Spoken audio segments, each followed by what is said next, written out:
Já saúdo aos irmãos, né, com a paz do Senhor e aos amigos aí que nos estão acompanhando com a paz do Senhor, né? Estamos aqui para a ministração de mais uma leitura do Espírito Santo, para que esteja nos guiando. Vamos orar?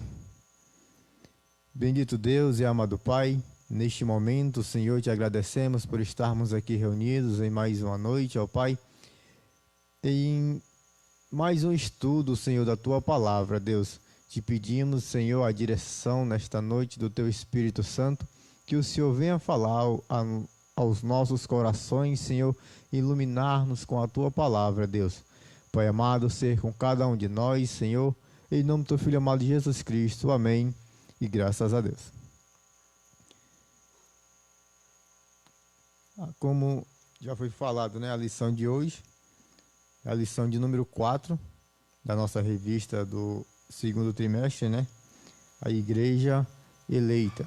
Esse é o título da revista, né? E o assunto de hoje é a iluminação espiritual do crente. Vamos iniciar aqui pelo texto áureo. O texto áureo que nos fala assim. Para você que queira acompanhar de casa, que não tem a revista, você pode abrir a sua Bíblia em Efésios, capítulo de número 1. A partir do verso 15 vai ser onde nós iremos ministrar a palavra, né? E o texto áureo de hoje está no versículo 17. Livro do apóstolo Paulo, né? Aos Efésios, capítulo de número 1, versículo de número 17, nos fala assim: para que o Deus de nosso Senhor Jesus Cristo, o Pai da glória, vos dê em seu conhecimento o espírito de sabedoria e de revelação. A verdade prática. A vocação do crente inclui a herança de preciosas riquezas conferidas aos eleitos pela grandeza do poder de Deus. Vamos mais uma vez aqui na verdade prática. A vocação do crente inclui a herança de preciosas riquezas conferidas aos eleitos pela grandeza do poder de Deus. A leitura em classe é, como já mencionei, carta de Paulo, né, aos Efésios, capítulo de número 1, a partir do versículo 15. Do 15 ao 23. Você que está em casa, caso não tenha a revista, você pode estar nos acompanhando, né? Pela sua Bíblia Sagrada. Leiamos.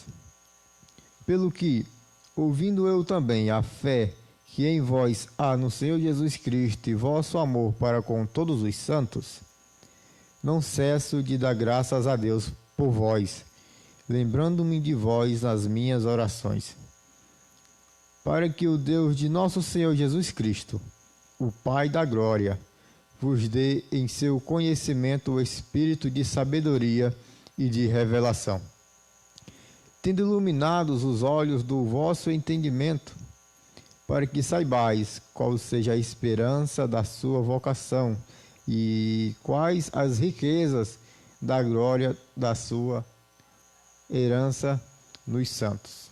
Versículo 19. E qual a sobre-excelente grandeza do seu poder sobre nós, os que cremos, segundo a operação da força do seu poder, que manifestou em Cristo, ressuscitando-o dos mortos e pondo à sua direita nos céus. Assim, todo principado, e poder, e potestade, e domínio, e todo nome que se nomeia, não só neste século, mas também no vindouro, e sujeitou todas as coisas a seus pés e, sobre todas as coisas, o constituiu como cabeça da igreja, que é seu corpo, a plenitude daquele que cumpre tudo e em todos. Amém? Fizemos aí a leitura, a epístola de Paulo aos Efésios, capítulo 1, do versículo 15 ao 23, né? Para você que está chegando agora aí, estaremos meditando, né, nesses versículos, para a glória do Senhor, dando continuidade aqui a nossa lição, né, nossa EBD. A parte introdutória da revista nos fala assim: ainda no primeiro capítulo, o apóstolo Paulo inicia uma longa sentença assim dividida: ação de graças, do capítulo 1, do versículo 15 e 16, oração intercessora, versículo 17 ao 19, e confissão de louvor e exortação, do capítulo 20 ao capítulo 20, do versículo 20 ao versículo 23. Assim foi repartida em 3 partes aqui pelo introdutor, né? Ação de graças, oração intercessora e confissão de louvor e exortação. Vamos estar falando desses 3 tópicos para a compreensão nossa. Nessa sentença, somos exortados a louvar o Senhor pela nossa eleição, buscar a iluminação do Espírito para compreender a dimensão de nossa chamada e herança divina, bem como entender a grandeza do poder de Deus, né? Já destacando aqui, né? Buscar a iluminação do Espírito para compreender, né? A oração de Paulo, ela era objetiva, né? Ele tanto começou agradecendo a Deus, né? Nós vemos aqui dando graças a Deus pelos eleitos, né? Graças, agradecimento, agradecendo a Deus pelo o que ele ouviu falar dos irmãos da igreja em Éfeso. No capítulo de número 15, ele vai dizer: pelo que ouvindo eu também a fé que entre vós há no Senhor. O apóstolo Paulo, ele se alegra que, como já foi falado aqui nas lições anteriores, né, que na primeira lição, que o apóstolo Paulo, ao escrever esta carta, ele estava na prisão, né, e de lá ele escrevia esta carta. Mas tinha os irmãos que iriam ali lhe visitar, lhe levar algumas cartas, né, algumas recomendações, né, e aprender dele também lá, né. Então aqui, neste momento, ele agradece pelo que ele ouviu falar da igreja, que a igreja permanecia de pé, que a igreja continuava com a fé e o amor, né, a igreja se conservava aí nesses princípios, né, que é o início da nossa caminhada, né, que é a fé e o amor, para começarmos a nos aproximarmos de Deus, né. Só para iniciar, que o escritor aos Hebreus, ele diz, né, que sem fé é impossível agradar a Deus, né, e o amor é o que nos aproxima dos irmãos, né, que nos traz ali a comunhão, porque ao nos congregarmos, estamos em um lugar com pessoas com pensamentos diferentes do nosso, né, e que vêm de uma vida não tão como a nossa. Aí nós temos que nos adaptarmos com cada uma delas, e se não for o amor de Deus, que através do Espírito Santo se manifesta em nossas vidas, nós não conseguiríamos manter ali aquela comunhão, né? Mas que através do Espírito Santo de Deus, a fé que nós temos nele, o amor, consegue ser conservado ali naquele ambiente, né? E assim dando força uns aos outros para prosseguirmos na caminhada. Mas como foi dito, a fé e o amor era apenas o princípio que a igreja tinha, né? O princípio do necessário, digamos assim, né? Mas que Paulo, ele pedia ao Espírito Santo algo mais para a igreja, para que a igreja se aprofundasse mais mais um pouco, com mais intensidade no Senhor. Não ficasse apenas aqui, porque aqui é o princípio. Mas quando nós entendemos o princípio, nós podemos passar por mais adiante. Aí, no primeiro ponto, né, vai falar ação de graça e intercessão. Aí, com o decorrer da lição, nós vamos compreendendo melhor a respeito desses tópicos, né? Que a fé e o amor, a igreja, ela já obtinha, né? A igreja já tinha em si. O apóstolo Paulo, ele faz menção aqui. Mas o apóstolo Paulo, ele quer acrescentar algo mais na igreja, né? A fé e o amor é só o começo, né? Deus tem muito mais para a igreja, para os eleitos, né? E o apóstolo Paulo, ele pede a Deus, ele pede ao Espírito Santo que ilumine a mente dos irmãos ali. Vamos lá para o primeiro ponto. O primeiro ponto inicia-se assim: o apóstolo ensina que os salvos precisam ser iluminados para compreenderem quais são a esperança da vocação e as riquezas da glória da sua herança. O primeiro subtópico vai falar ação de graças e intercessão. O apóstolo se alegra em dar graças a Deus pela vida dos eleitos, né? No versículo de número 16, o apóstolo Paulo, ele está dando aqui graças a Deus, né? Nós vemos aqui a figura do líder da igreja, né? Embora em um dos seus momentos mais difíceis, né? Mas ele não se deixou desfalecer, né? E ele não quis passar para a igreja esse desfalecimento.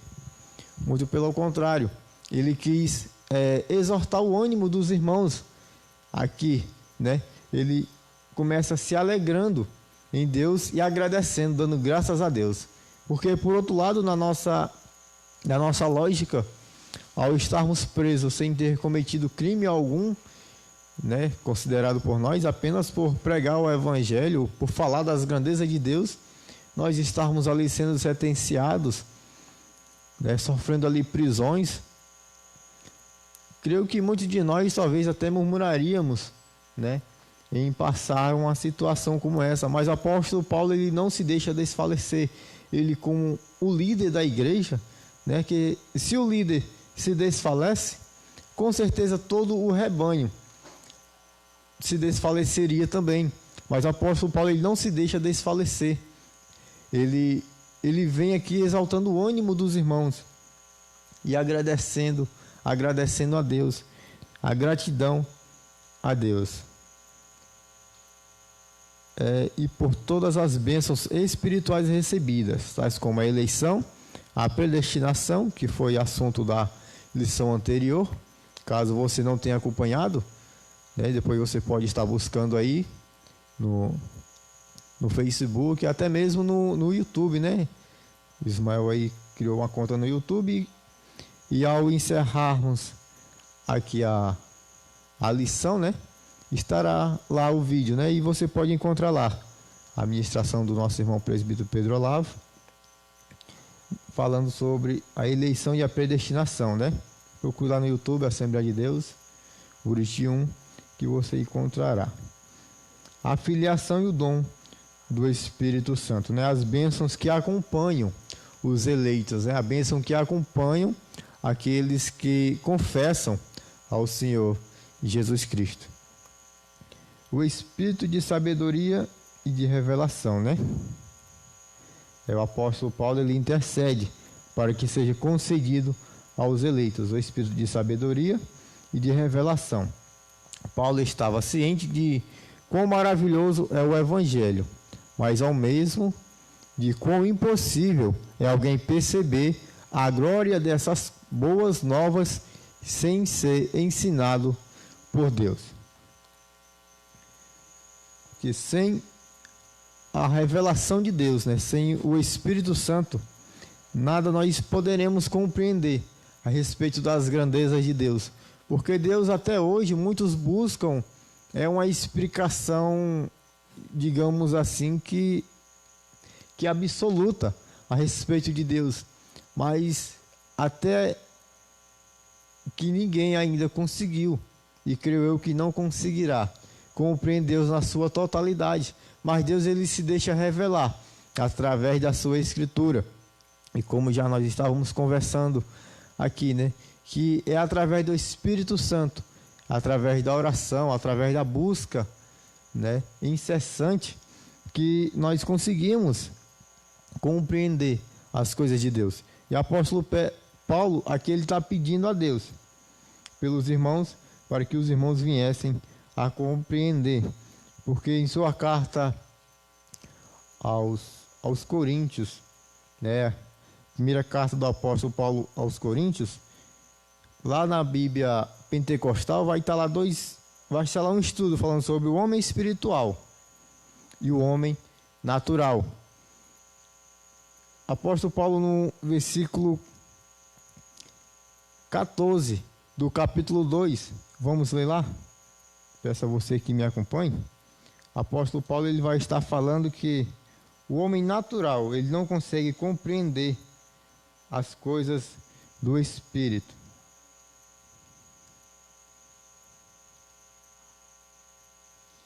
Primeira Coríntios, capítulo 2, o versículo 14 e o versículo 15.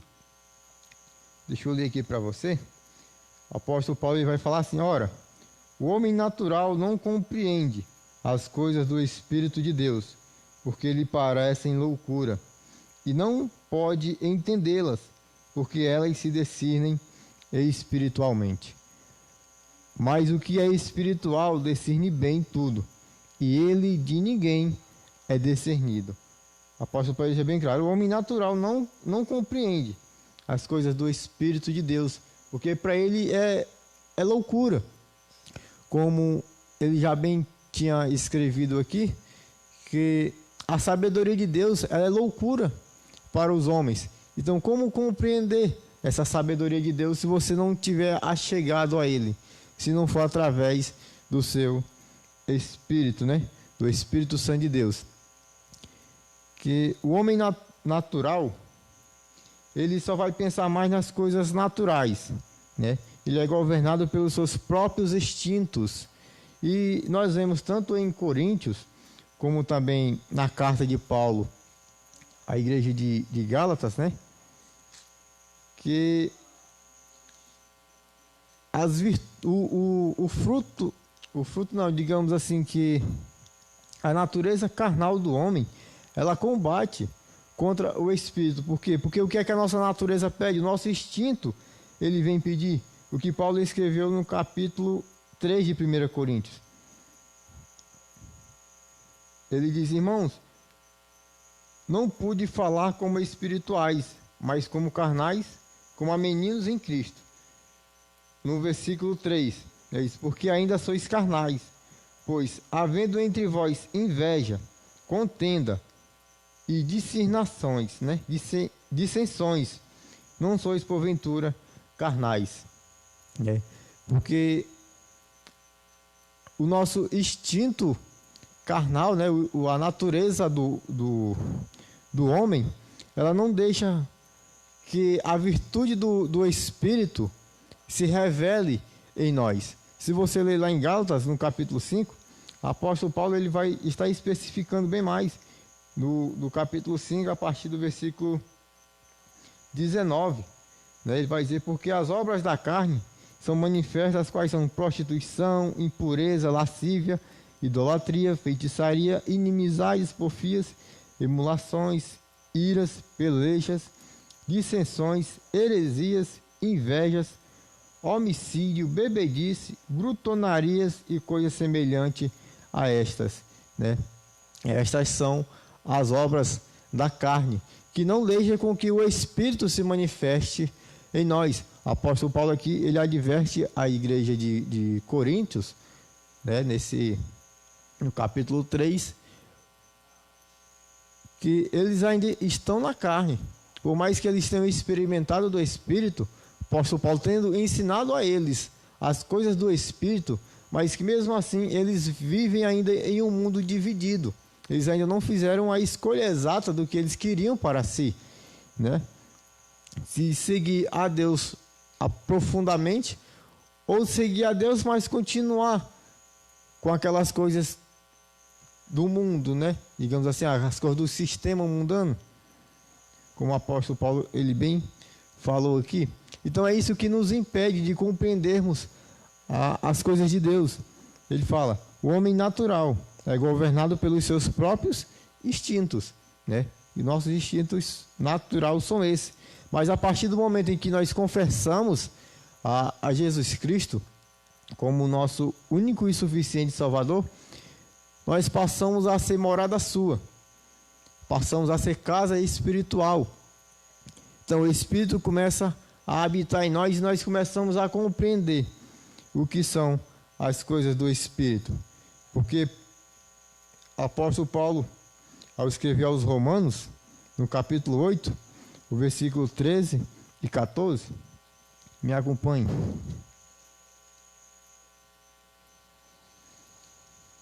Romanos 8, versículo 13 e 14.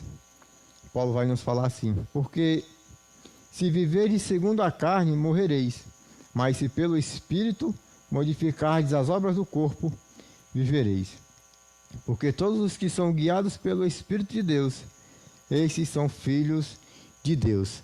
Nós somos feitos filhos de Deus por adoção. O evangelista João, ao escrever o Evangelho, no capítulo 1, o versículo de número 12, né? João vai estar falando ali que todos quantos o receberam, deles o direito de serem chamados filhos de Deus. E lendo mais adiante aqui, do capítulo 8 de Romanos, no versículo 15, apóstolo Paulo vai estar falando ali também da adoção de filhos, né? Que nós fomos adotados em Cristo. Então, por isso que nós conseguimos compreender as coisas de Deus através do seu Espírito.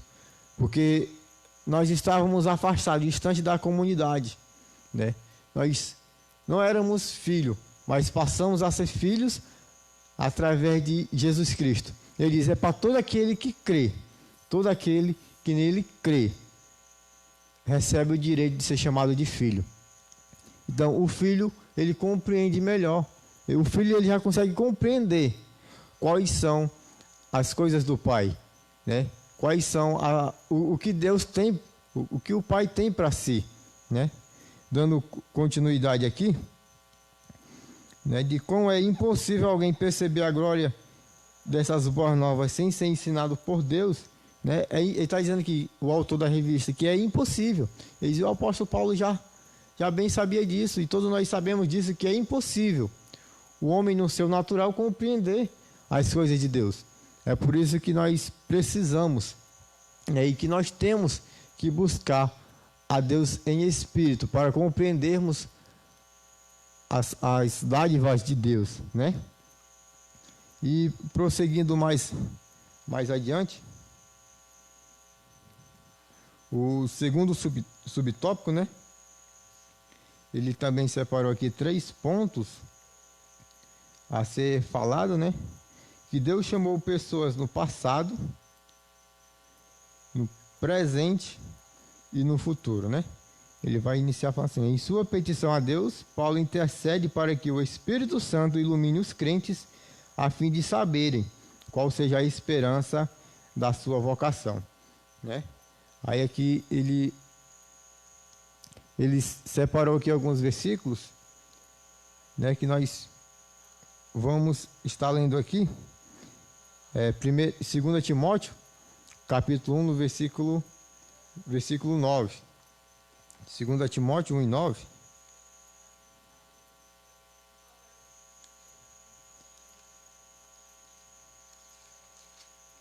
Segunda Timóteo 1 e 9.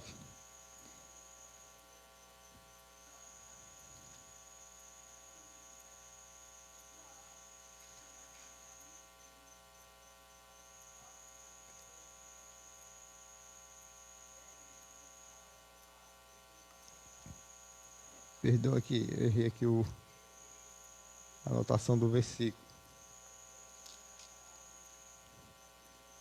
Anota aqui mesmo, que eu estava lendo o versículo no capítulo 2.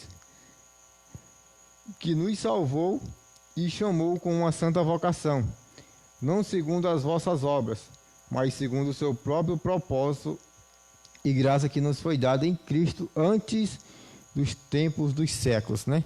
Paulo está chamando a atenção aqui que diante do tempo dos séculos, né? Desde o passado, Deus já tinha nos vocacionado, né? Se você der uma estudada lá na eleição e na predestinação, nós conseguimos compreender melhor, né, a respeito do chamamento de Deus, né, no passado da igreja, né? Que desde os tempos passados ele já tinha preparado todo um cenário, né? Ele já tinha preparado um evento para que a igreja fosse participante, né? E aqui ele traz isso à igreja, né? E outra coisa é a chamada abrange serviço e santificação, né? Já falando no presente, Filipenses capítulo 3, versículo 14, quando Paulo diz, né, eu prossigo para o alvo que está adiante de mim, pelo prêmio da vocação dada em Cristo Jesus, né? As dádivas de Deus no presente. E no futuro, né? A participação gloriosa no futuro. A nossa participação no futuro. Que está no capítulo 20, no versículo 27.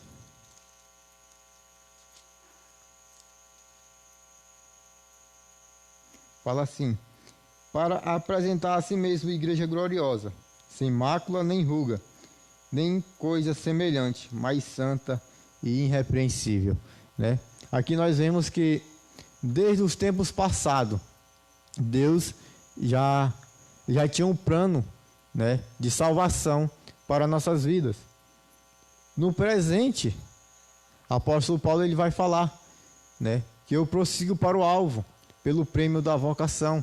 Quer dizer, que hoje nós temos a salvação e que nós temos um evento, né, preparado no futuro, que é esse que acabamos de ler, né, que a igreja ela será participante com Cristo, né, para apresentar a si mesmo igreja gloriosa, sem mácula nem ruga, nem coisa semelhante, mas santa e irrepreensível. Que a igreja ela se prepara para se apresentar ao noivo, né?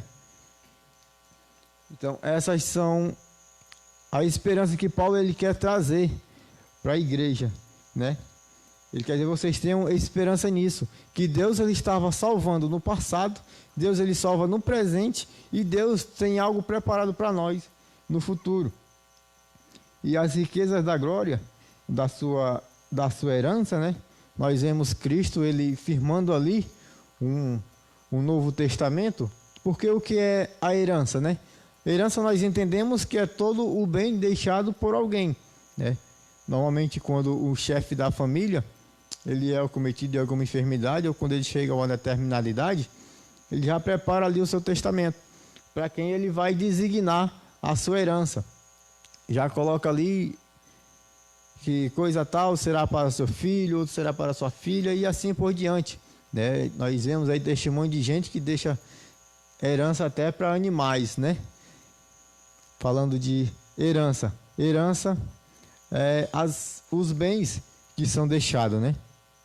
Então, aqui de Deus, ó, a sua herança, né, enfatiza que Deus deu aos seus eleitos, né? E as riquezas, né, refere-se às maravilhosas bênçãos que acompanham o plano da salvação, né? Que Deus ele deixou uma herança. E que herança é essa, né? E que riqueza é essa, né? Tais como o perdão dos pecados e a adoção de filhos, né? E as bênçãos que serão desfrutadas no porvir. O perdão dos pecados. Nós sabemos que se não fosse Cristo tirando o nosso pecado, assim como o João Batista lhe apresentou, né? E eis aí o Cordeiro de Deus que tira o pecado do mundo. todos nós já estávamos condenados a uma sentença, né, de morte, né, de morte eterna. Mas Deus, em sua herança, né, Ele já nos deixou essa riqueza, que é o perdão dos pecados. A outra é a adoção de filhos. Como nós éramos gentios, né, o apóstolo Paulo, ele é chamado aí até então de apóstolo dos gentios, estávamos fora da comunidade de Deus, né? Mas através de seu Filho Jesus Cristo, Deus ele reconciliou o mundo para consigo. E como é que nós temos acesso, né? Que João, no seu Evangelho, no capítulo 1, onde nós lemos agora há pouco, no versículo anterior, ele vai dizer que ele veio para os seus, mas os seus não o receberam. Mas todos quantos o receberam, dele-os o direito de serem chamados filhos de Deus. Esta é a adoção, né? Todos quantos receberam e creram no seu nome, né? Todo aquele que crê no seu nome, ele é adotado como filho de Deus. E as bênçãos que serão desfrutadas ainda no porvir, né? Como já foi falado aqui no capítulo 5 de Efésios, no versículo 27, vai falar que a igreja ela se prepara para se apresentar, né, ao noivo, como uma igreja sem mácula, sem mancha, sem ruga, né? E lá iremos desfrutar uma bênção tal. E lá em Hebreus, para compreendermos melhor sobre essa herança, né? Sobre esse testamento, em Hebreus, no capítulo 9, o versículo 15, o autor ali ele vai estar falando que o testamento ele não tem validade sem que haja a morte do testador.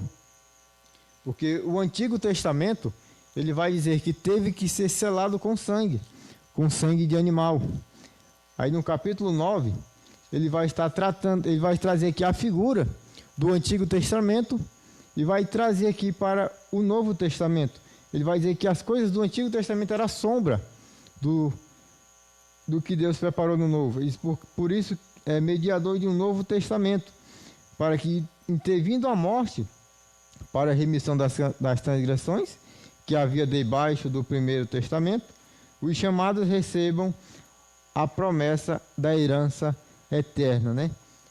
Para que nós viéssemos receber a promessa dessa herança eterna, seria necessário Cristo morrer, né? Porque ele diz que um testamento ele não tem validade sem que haja a morte do testador. Como já falei aqui, né? Que muitos os pais, chefes de família, eles deixam ali um testamento, deixam ali seus bens já designado entre seus familiares ali, né? E como já foi falado, né? Que até mesmo, se formos pesquisar aí, tem pessoas que deixam ali um testamento feito, deixando bens, deixando herança, até para animais, né? Mas trazendo aqui para o testamento, ele diz que o testamento ele não tem validade, enquanto não houver a morte do testador. Mas havendo sido morto o testador, aí nós temos o direito de usufruirmos dessa herança, né? E foi o que Cristo fez, né? Cristo, ele tendo morrido, ele nos deu o acesso, né, a esta herança. E ele fala mais no ato da ceia, né, da ceia do Senhor, ele diz: este cálice é o meu sangue, né? O sangue do Novo Testamento, né? Aquele vinho ali representando ali o seu sangue, firmando ali o Novo Testamento. Como o autor aos Hebreus ele vai dizer que o antigo, lá quando Moisés ele escreveu, foi selado com sangue, o sangue de animal, foi aspergido ali sobre o Novo Testamento, dando-lhe validade. Ele diz assim também o Novo Testamento, com sangue, mas agora não de animais, mas sim com o sangue de Cristo. E no versículo 12, né, eu ia ler mais adiante, mas já entramos no assunto. No versículo 12 do capítulo 10 da carta aos Hebreus, ele vai dizer que este, havendo oferecido o único sacrifício pelos pecados, está assentado à direita de Deus, né? Porque no versículo 11 ele vai dizer que todos os anos, todo ano, anualmente, o sacerdote entrava ali, a oferecer, né, sacrifício pelo pecado do povo. Quer dizer, continuamente era oferecido sacrifício. Ele diz, mas agora não. Apenas o único sacrifício foi necessário para a remissão do pecado do povo. E este sacrifício foi o sacrifício de Jesus Cristo. Então, temos agora que crer e que receber, né, esse sacrifício para podermos desfrutar, né, usufruir dessa herança nos deixada. O segundo ponto vai falar sobre a excelente grandeza e força do poder divino, né? Ele vai iniciar aqui falando: o poder divino é imensurável e nada pode detê-lo. Em sua carta, Paulo se esmera no esforço de traduzir a grandiosidade e a eficácia desse poder que opera em favor dos crentes, né? Primeiro subtópico é a sobre a excelente grandeza do seu poder, né? Eu separei aqui lá embaixo, fala o termo dunamis, né? Aqui traduzido por poder, indica feitos miraculosos que requerem força fora de medida. Logo, a repetição desses termos indica que apenas o maior de todos os poderes é capaz de realizar a transformação e a salvação do homem, né? Aqui na revista ele deixou aqui o texto de Atos, do capítulo 8, versículo 13, quando ali um encontro de Simão com o Filipe ali, a Bíblia vai nos dizer que Simão ele ficou até surpreendido com os feitos realizados ali, né? Através do poder, né? Que o poder de Deus, ele realiza feitos, milagres em nosso meio, né? Digamos, em curar enfermos, que era além de operar a salvação. A Bíblia diz que pelo poder de Deus, né? Apóstolo Pedro, ele passava nas ruas onde ficava enfermo de um lado e de outro, e aqueles enfermos eram curados, né? E vemos aí testemunho de muitos homens mais de Deus aí, até mesmo Jesus Cristo, ele curava muitos, né? Trazia vista àqueles que estavam cegos, né? Estancava ali sangramentos, né? Como vimos ali aquela mulher do fluxo de sangue, o poder de Deus operando milagres, maravilhas em nosso meio. Mas além do poder de Deus operar bênçãos aqui, o poder de Deus ele opera algo muito mais forte, né? Por isso que ele diz, é um poder fora do comum, que é o que? A salvação. O apóstolo Paulo, ao escrever a igreja aos Romanos, no capítulo 1, no versículo 16, o apóstolo diz: eu não me envergonho do evangelho de Cristo, porque é poder de Deus para a salvação, né? O evangelho de Cristo é o poder de Deus para a salvação. É que ele vai dizer, o autor da revista, né? Apenas o maior de todos os poderes é capaz de realizar a transformação e a salvação do homem, né? O maior de todos os poderes, que não há poder humano que possa nos dar-nos a salvação, né? Se você ler aí o capítulo 2, que o apóstolo Paulo escreve aos Éfesos, né? Nós vamos ver aí que ele diz que não é por obras humanas, né? A partir do versículo 8, você vai ver que a salvação, ele vai dizer, a salvação é pela graça, não é pelas obras, para que ninguém se glorie, né? Que o homem, por si mesmo, ele não tinha poder para se salvar e nem de salvar ninguém. Mas o apóstolo Paulo diz, mas o evangelho de Deus, ele é poder para a salvação, né? E Deus, ele deu a nós, né? Essa autoridade, essa autonomia de estarmos falando do seu poder, né? De estarmos aqui falando da salvação, para que você também seja participante, né? Mas por mais que eu pregue para você, mas não será eu que irei salvá-lo, mas sim o poder de Deus, né? Que está na sua palavra. A força do poder divino, ele diz, opera em favor dos que creem, né? A força do poder divino. Para aprofundar essa impressionante descrição, Paulo apresenta 3 exemplos irrefutáveis da força desse poder, que é a ressurreição de Cristo, né? Sua ascensão à direita de Deus nos céus e sua elevação acima de todo o domínio. A respeito do subtópico 2, do segundo ponto, no tópico 3, ele vai falar mais detalhadamente do que o 2 aqui quer se tratar, né? As primícias dos que dormem, né? Cristo, nosso exemplo e exaltação. Nesse ponto, veremos 3 aspectos da exortação de Cristo, que atestam a grandiosidade do poder de Deus, disponível também aos crentes, né? O primeiro ponto, primeiro subtópico, né, do ponto 3. Cristo, as primícias dos que dormem. Paulo enfatiza que o poder de Deus se manifestou em Cristo, ressuscitando dos mortos. De fato, o Novo Testamento descreve a ressurreição de Cristo como obra do poder de Deus Pai. O primeiro, né, do que dormiu e que ressuscitou. O apóstolo Paulo vai escrever aos Romanos, no capítulo de número 6, versículo 4. Romanos 6 e 4. Você me acompanha?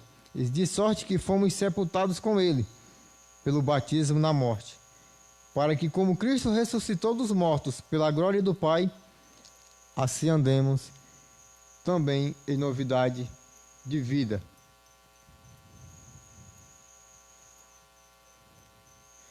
Versículo 8 diz: ora, se já morremos com Cristo, cremos que também com ele viveremos, né?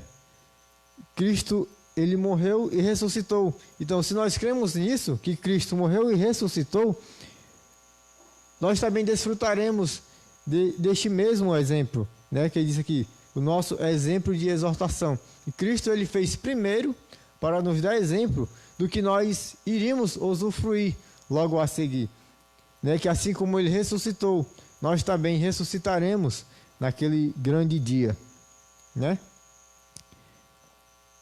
Ao ressurgir dentre os mortos. E outro mais,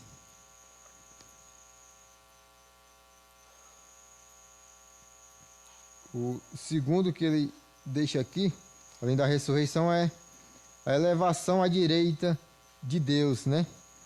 Vemos lá em Hebreus, no capítulo 10, versículo 12, como já foi citado, né? Que este, havendo oferecido o único sacrifício, está assentado para sempre à direita, né? E algumas outras traduções vai estar dizendo à destra de Deus. Cristo, ele havendo ressuscitado, né? Ele foi elevado aos céus, né? E assim também como nós seremos levados para junto dele, como está lá em Tessalonicense, 1 Tessalonicense, capítulo 4, a partir do versículo 13, o apóstolo Paulo vai estar falando aí sobre a ressurreição e a vinda de Cristo, né? E no versículo 14, ele vai dizer: porque se cremos que Jesus morreu e ressuscitou, assim também aos que em Jesus dormem, Deus os tornará a trazer com ele.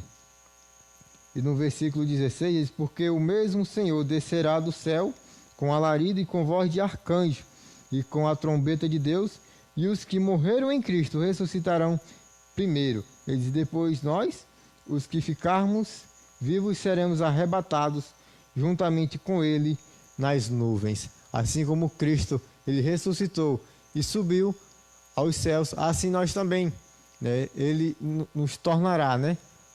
A nós que ficamos vivos teremos o corpo transformado, e aos que já dormem também tenham a esperança de que eles ressuscitarão, né? E subirão a encontrar com o Senhor. A elevação.